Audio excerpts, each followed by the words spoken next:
Ustaz, jadi wanita nggak bekerja? Wanita itu wajib bekerja. Allah kasih kelebihan kepada lelaki. Wa bima anfaqu min amwalihim, dan Allah kasih hak memimpin kepada suami karena suami punya kewajiban memberikan nafkah. Ibu-ibu dengerin. Ibu-ibu itu tidak punya kewajiban 1% pun untuk cari nafkah. Nggak punya. Wah Ustaz, ini termasuk diskriminasi kata dia. Masa perempuan nggak boleh kerja? Bukan nggak boleh kerja. Kita katakan kewajiban memberikan nafkah di dalam Islam itu 100% kewajiban suami. Mungkin kita berpikir enak banget suami seperti itu. Enggak, yang enak ibu-ibu. Yang enak itu ibu-ibu sebenarnya. Tapi sebagian wanita ini udah rusak nih. Udah rusak pemikirannya. Ia terpengaruh dengan budaya barat. Gimana di barat itu? Ana cerita. Ada seorang syekh dari Saudi sana berangkat ke tempat air terjun yang besar tuh, Niagara. Di Amerika sana ada air terjun yang besar. Dia nonton itu.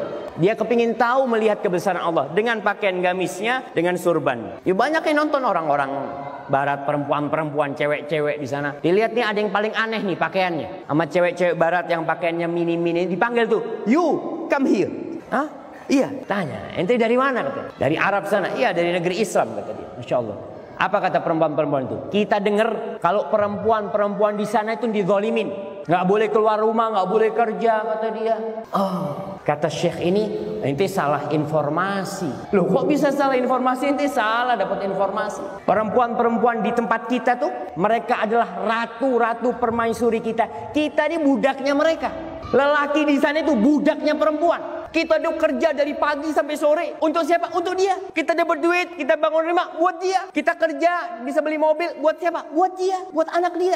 Kita di situ budaknya para perempuan. Kata dia, benar kata dia. Iya. Apa kata orang barat itu? Kata orang Amerika itu. Kalau ada di sini nih, kalau ada di negeri ini lelaki yang seperti itu, aku cium kaki. Karena di barat itu perempuan disuruh kerja juga untuk membiayai kehidupannya. Seakan-akan hidupnya masing-masing. Si istri mau beli HP, ya kok kerja, cari. Kalau dalam Islam istrinya, "Mas, saya kepingin HP, mas. Mas kan punya duit." Siapa yang membelikan? Suaminya. Tapi di barat istrinya kepingin mobil, ya kau cari kerja sana, dapat duit, beli mobil. Subhanallah. Tapi ini dipandang oleh sebagian wanita kemunduran. Bukan, itu kemuliaan. Di mana-mana wanita itu hanya menjadi objek dan bukan subjek. Dijual kebanyakan wanita. Ketika harus bekerja di depan jalan, di toko, mamanya. Ustaz, jadi wanita nggak bekerja?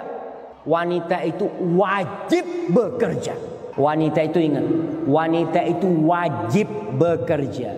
Saya mau tanya, ibu kita yang di rumah sebagai ibu rumah tangga, bekerja apa nggak bekerja? Apa ibu kita tuh duduk-duduk di rumah dari pagi sampai sore? Nggak bakal jadi orang kita nih. Kalau ibu kita nggak kerja di rumah, kerja dia di rumah. Bahkan ibu kita itu bekerja lebih banyak pekerjaannya daripada lelaki. Wanita itu, istri itu bekerja lebih banyak daripada lelaki. Lelaki kerja 8 jam pulang. Wanita bekerja 24 jam dia bekerja. Kemudian ada orang mengatakan perempuan yang di rumah itu tidak bekerja, haram kau mengatakan itu. Bohong. Ini termasuk pembodohan kepada publik. Ketika kau katakan ibunya presiden-presiden tidak bekerja, yang hanya menjadi ibu rumah tangga, kau katakan tidak bekerja, itu satu pembodohan kepada publik. Mereka bekerja dari pagi sampai pagi. Mereka tidak pernah libur.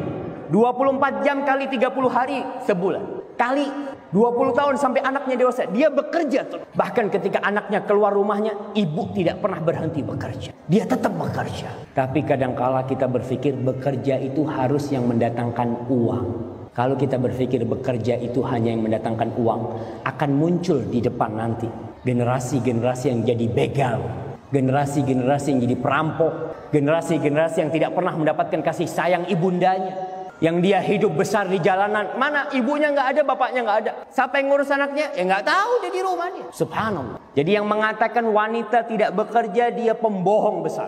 Wanita bekerja di rumah. Kita lihat istri kita, dia yang membuatkan bagi anak-anak kita susu. Dia yang ngajarin anak kita alif, ba, ta, sa. Ngajarin anak kita berdiri, ngajarin anak kita ngomong. Ketika anak-anak pulang sekolah, istri kita ngajarin dia, masakin buat kita, jagain anak-anak. Apa itu bukan pekerjaan? Kau bilang itu bukan pekerjaan?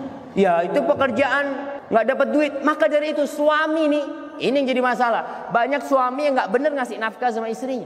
Wajib kita ngasih nafkah pada istri kita. Dia di situ ngurusin anak kita, ngurusin rumah kita. maka kewajiban memberikan nafkah 100% itu kewajiban suami. Ustaz, kalau suaminya nggak mampu gimana? Ya silahkan mau dibantu suaminya umpamanya. Karena ada di antara sahabat Nabi Ibnu Mas'ud. Ibnu Mas'ud ini bukan orang kaya, dia miskin. Istrinya pandai membuat tenunan, anyam-anyaman gitu ya. Istrinya itu kalau dapat dia jual buat makan, nggak apa-apa. Jadi perempuan bekerja selama dalam koridor yang syar'i dan memperhatikan tugas wajib dia sebagai ibu buat anak-anaknya, sebagai istri buat suaminya, maka nggak masalah. Ingat para suami, kita yang wajib mencari nafkah buat istri kita. Ini adalah ajaran Islam, memuliakan Islam. Islam memuliakan para wanita.